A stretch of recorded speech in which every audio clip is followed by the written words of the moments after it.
बड़की जीजी जल्दी कढ़ावा गौनैया। हां बड़की जीजी जल्दी गावा पुरवाइली, नहीं देर हुए हमार बूढ़ा जब बिगड़बो कहिए घरा जावे तो। अरे ललका दक्षिणा हो बहनी बिगड़े उगड़े कोनो बात नहीं ना, तुमका दोनों जनी चार बतियों सुने के जरूरत नहीं ना। बलायन बहनी आई गए हमारे बलाए, चलो गावत आई बहनी पुरवाई लिया। भैया बहनी हरे इंतजारो करता है कि बड़की जीजी जल्दी गावे सुनी गौनैया बड़की जीजी के मुंह से।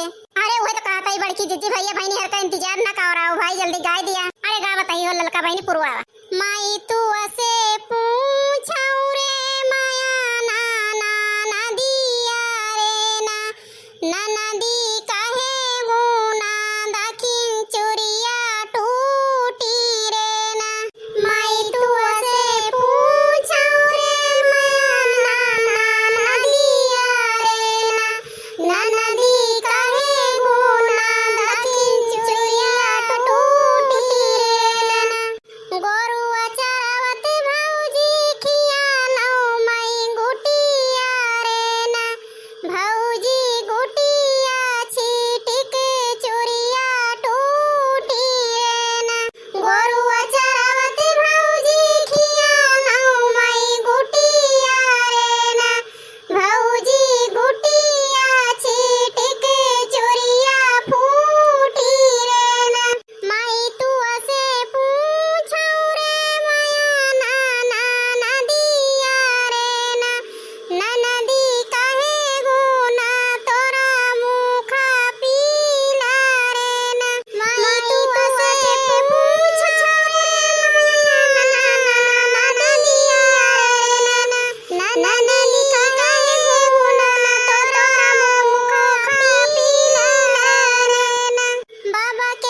बड़की जीजी के गौनई सुनत रहा बस वही। हाँ भैया बहनी हरो बड़की जीजी सही है कहती हैं। आप सबको यही तरह गौनई सुने के तो बड़की जीजी चैनल सब्सक्राइब कर लिया जाए। बड़की जीजी का गाना चैनल आप सभी सब्सक्राइब कर जाए, हर एक गाना का आनंद उठाया। हाँ भैया बहनी हरो बड़की जीजी गौनई सुनेता ये चैनल सब्सक्राइब करे पड़े, ये चैनल को सब्सक्राइब करे। आसो पड़ोस में बताओ कि बड़की जीजी चैनल है जका गौनई सुने को है वो सब्सक्राइब करे, बता दिया जाए भैया बहनी हरो ना सहूर हुए तो सब्सक्राइब करो क्या। हाँ भैया बहनी हरो जका ना सहूर हो रहा है सब्सक्राइब करेगा तो ही सब्सक्राइब कर दे भैया बहनी हरो, बता दे कि बड़की जीजी गौनई सुना करा, कैसे गौनई सुने का को कमेंट में जरूर बतावा जाए। आज बड़की जीजी हुए गौनैया गाँव में। हाँ भैया बहनी हरो बतावा जाए कमेंट में, ठीक है। प्यार दुलार दिए ना भूल जाए और वीडियो ज्यादा से ज्यादा शेयर कर जाए, ठीक है भैया बहनी हरो। ये आप सबसे उम्मीद है, प्यार दुलार दिया आशीर्वाद दिया। आज के ताई गौनई कौन गौनई है निर्वाही सुनत जाए बहनी, ठीक है सुनत जाए भैया हरो। बाय बाय भैया बहनी हरो, नमस्ते, राम राम, राम राम भैया बहनी हरो, राम राम भैया बहनी हरो। मिले बगले गौनई में बड़की जीजी के साथ, बाय बाय।